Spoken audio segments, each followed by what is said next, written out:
నీళ్ళు చూడండి, నీళ్ళు అట్లనే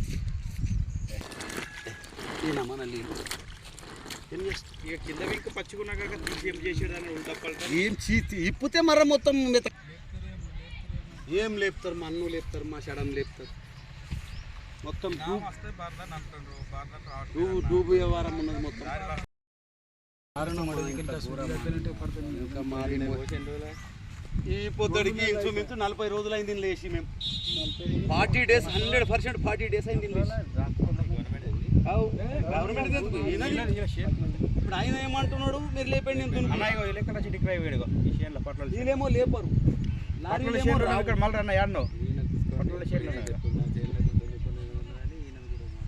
ఆయనకు ఓపెన్ చేయమని నేను మాట్లాడు. ఇంత దౌర్జన్యం ఉంటుంది రైతుల మీద రాజకీయాలు చేస్తారు.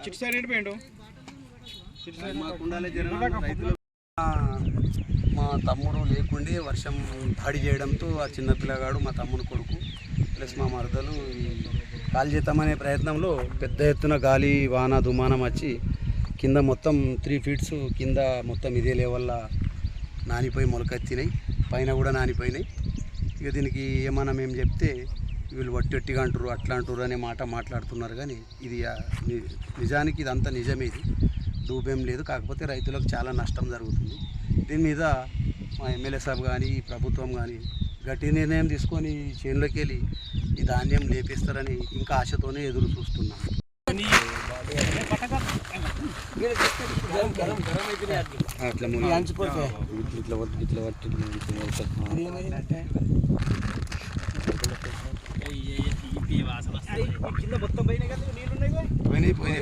పోయి నేల మొదలారిపోయాడు కింద నీళ్ళు మొత్తం ఇగో మొలకలేవు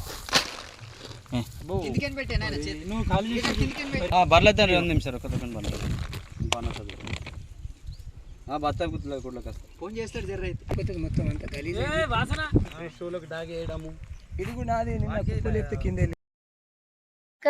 మేమేమో కవులు పట్టుకుంటే ఆన్లైన్ 30 గింటలు. ఆ 30 గింటల నిన్న మా డాడీ మొత్తం బరదాని ఇస్తాను రా అంటే పోతే ఆడనే ఉన్నాడు. వాన వచ్చి మొత్తం దడిచిపోయినాయి. కుప్ప లేపాలని చూస్తే మొత్తం దడిచిపోయినాయి. మార్కెట్ పడతలే, పడ్డది 40 రోజులే. జొన్నలు పెడతలే, ఏం పెడతలే, మొత్తం 5-6 క్వింటాలు లాస్. ఇప్పుడు సంచులు లేవు, ఏం లేవు, లారీలు వస్తలేవు, ఏం వస్తలేవు, ఉన్నాయి అన్నీ దడిచిపోయి అంత ఆగమాగం అవుతున్నాయి. జల్దీ పెట్టిస్తే నయముంటా అని మా యొక్క మనీ. దయచేసి ఈ ప్రభుత్వానికి నా యొక్క హెచ్చరిక ఏందనగా, ఈ జొన్నల మార్కెట్ కొనుగోలు కేంద్రం కంటి సొసైటీలు ఓపెన్ చేసి 20 నుంచి 40 రోజులు అవుతుంది. కానీ ఇప్పటి వరకు ఒక లారీ కూడా ఇక్కడికి పంపించలేరు. కొన్ని 5,000 బార్దాన్ని మాత్రం పంపించారు, అది నింపేసి లోపల సెలెక్ట్ చేసుకున్నారు తప్ప మిగిలిన ఇక్కడ నుంచి ఒక్కటి కూడా లేపకపోవడం జరిగింది. అదేవిధంగా మొన్న కురిసిన భారీ వర్షానికి సగం జొన్నలు అనేటివి నానిపోయినాయి, మొత్తం నానిపోయినాయి. ఇప్పుడన్నా ఈ ప్రభుత్వం చిత్తశుద్ధి మీద చూసి ఎమ్మెల్యే గారు చిత్తశుద్ధి తెచ్చుకొని తొందరగా ఆ కాంట్రాక్టర్కు ఎవరున్నారో మాట్లాడేసి మా యొక్క జొన్నలను త్వరలోనే లేపేయాలి మేము కోరుతున్నాం. రైతులను ఆదుకునే విధంగా చర్యలు తీసుకోవాలి తొందరగా. లేని ఎడల ఈ యొక్క భూమి వేరే ఉంది, ఇందులో వేసుకున్నాము, వాళ్ళు దున్నేస్తామని లేపేస్తామంటున్నారు. తొందరగా ఇది లేపేస్తే వారికి కూడా ఖాళీ చేయబడడం జరుగుతుంది. లేకపోతే రేపు ఈ లేపకపోతే రేపటి నుంచి మా ధర్నాకు కూడా మేము దారి తీస్తామని కోరుతున్నాం.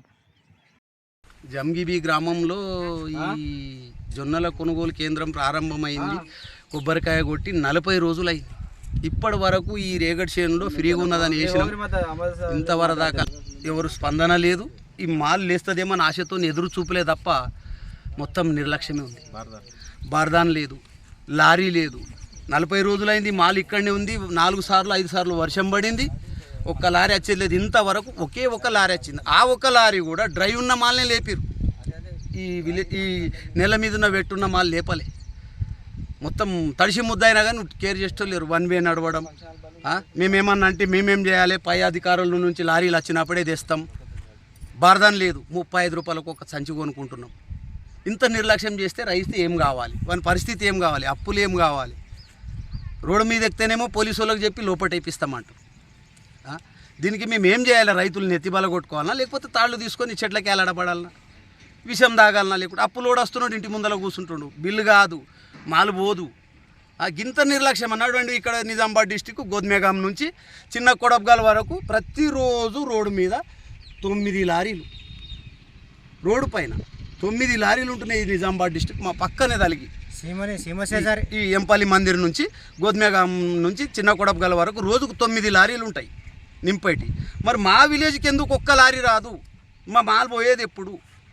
రైతు బాగుపడేది ఎప్పుడు? మరి లేపుతామన్న దాతనే లేడు. Hi, this is Swati Dikshit. Please subscribe to SKS Fly TV.